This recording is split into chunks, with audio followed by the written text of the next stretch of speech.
Baik, di belakang saya merupakan Gedung Internasio.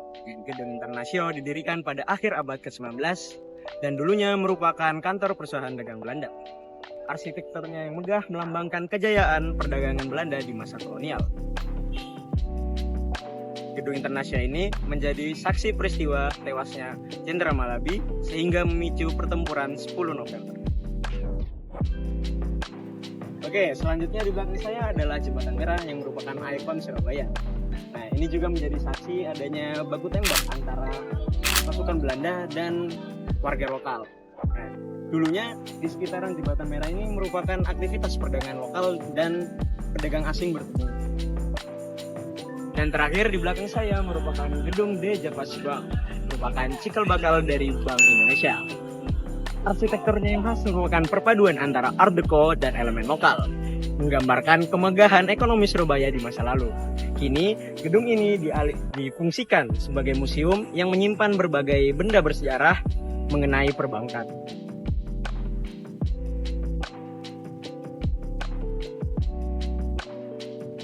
Setelah diproklamasikan kemerdekaan Indonesia pada tanggal 17 Agustus 1945, Indonesia belum benar-benar aman dari serangan sekutu. Hal tersebut ditandai dengan hadirnya tentara Inggris dan Belanda yang berusaha menguasai kembali wilayah Surabaya, sehingga memicu kemarahan area-area Surabaya. Dan pada tahun 1949 merupakan akhir dari konflik berkepanjangan melalui konferensi meja bundar.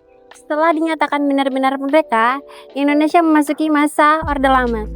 Pada masa ini, terjadi ketegangan politik yang mengakibatkan pembunuhan massal yang sering kita sebut dengan sebutan G30 SPKI. Jatuhnya Presiden Soekarno menjadi awal dimulainya masa Orde Baru di bawah tongkat kepemimpinan Presiden Soeharto.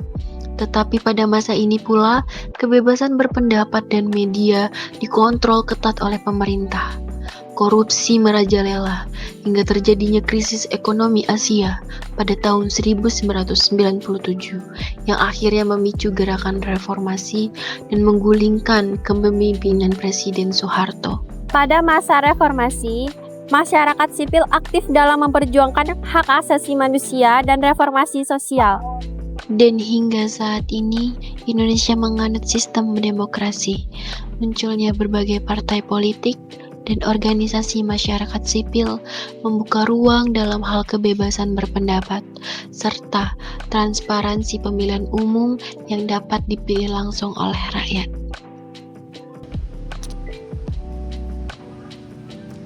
Berbicara mengenai bangsa Indonesia, tentunya kita akan teringat mengenai pahlawan yang telah memperjuangkan kemerdekaan Indonesia selama ratusan tahun. Nah, saat ini saya sedang berada di Monumen Kapal Selam. Monumen ini untuk memperingati keberanian para pahlawan yang telah memperjuangkan kemerdekaan Indonesia. Tentunya pahlawan tersebut memiliki jiwa-jiwa patriotisme dalam dirinya. Nah, sekarang kita akan membahas nilai-nilai patriotisme. Nilai-nilai patriotisme adalah prinsip yang mencerminkan kecintaan terhadap bangsa dan kesediaan untuk menjunjung nilai-nilai kemanusiaan. Berikut penjelasan mengenai beberapa contoh nilai-nilai patriotisme. Yang pertama adalah keberanian. Keberanian dalam patriotisme dapat dicontohkan dengan membela negara ketika negaranya benar dan membela negara ketika negaranya merasa terancam. Yang kedua adalah rela berkorban. Rela berkorban merupakan sikap yang menunjukkan kesetiaan. Dalam nilai-nilai patriotisme, rela berkorban dapat dimisalkan dengan berani menghadapi kesulitan dalam memperjuangkan hak dan keutuhan negaranya. Yang ketiga adalah pantang menyerah. Pantang menyerah merupakan sebuah wujud seseorang yang gigih, tanpa bosan menghadapi suatu kegagalan-kegagalan lainnya, dan akhirnya mencapai sebuah keberhasilan. Itu tadi merupakan contoh-contoh dari nilai-nilai patriotisme. Eits, tunggu dulu. Selanjutnya nilai-nilai nasionalisme. Nilai-nilai nasionalisme adalah prinsip-prinsip yang berdasar pada rasa cinta dan komitmen kita terhadap bangsa dan negara. Sebagai warga Indonesia, diperlukan nilai-nilai tersebut di dalam diri kita. Berikut beberapa contoh-contohnya. Yang pertama, cinta tanah air. seperti melakukan upacara bendera yang bertujuan mengenang jasa para pahlawan yang sudah berjuang, serta menumbuhkan jiwa nasionalisme anak bangsa. Yang kedua, menggunakan produk-produk lokal. Salah satu contohnya yaitu menggunakan batik. Seperti yang kita tahu, batik sudah dikenal dunia karena keunikannya. Tidak hanya itu, ada juga dengan menggunakan produk-produk tersebut, kita dapat membantu meningkatkan pendapatan negara. Yang kedua, kesatuan dan persatuan. Seperti yang bisa kita lakukan dengan cara menghargai perbedaan, mulai dari suku, agama, dan budaya. Yang ketiga, partisipasi dalam kegiatan kenegaraan. Terlibat dalam politik dan sosial merupakan salah satu bentuk tanggung jawab kita untuk membangun bangsa. Salah satu contohnya dengan mengikuti pemilu atau pemilihan umum.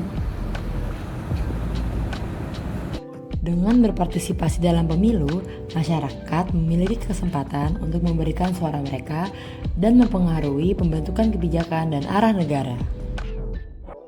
Demikian contoh-contoh dari nilai-nilai nasionalisme. Hari ini kita akan menjelajahi keberagaman budaya Indonesia yang kaya dan mempesona. Indonesia, sebuah negara kepulauan yang terdiri lebih dari 12.000 pulau. Dihuni oleh lebih dari 300 kelompok etnis. Keberagaman ini menciptakan mosaik budaya yang unik dan beraneka ragam. Mari kita mulai dengan Bali, Pulau Dewata. Tari kecak, suaranya yang khas dengan cak-cak-cak-cak, itu menggambarkan cerita Ramayana dan menjadi salah satu ikon budaya yang dikenal dunia.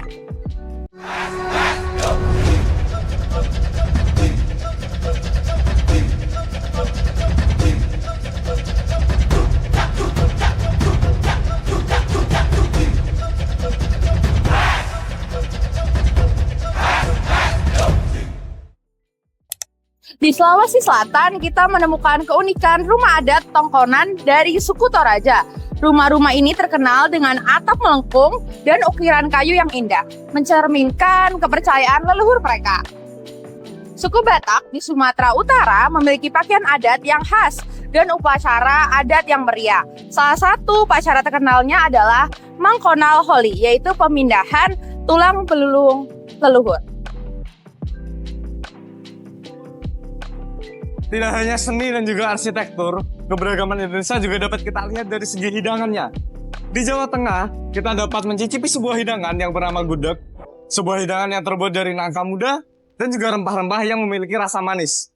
Selain itu, di Jawa Barat kita juga dapat menemukan sebuah alat musik yang bernama angklung, sebuah alat musik yang terbuat dari bambu dan juga suaranya yang harmonis menjadi simbol dari kerjasama dan juga gotong royong.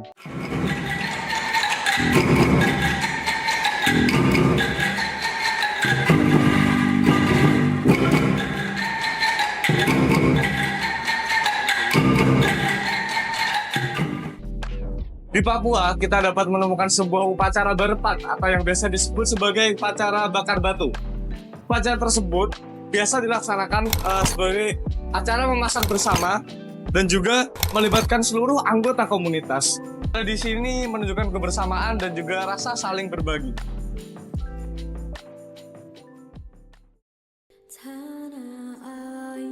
Indonesia adalah rumah dari ribuan tradisi yang terus berkembang dan terus hidup di tengah perubahan zaman. Keberagaman adalah sumber kekuatan kita sebagai bangsa. Keberagaman budaya Indonesia bukan hanya sekedar kekayaan, melainkan identitas kita sebagai bangsa. Mari kita lestarikan dan banggakan budaya kita, karena dari Sabang sampai Merauke,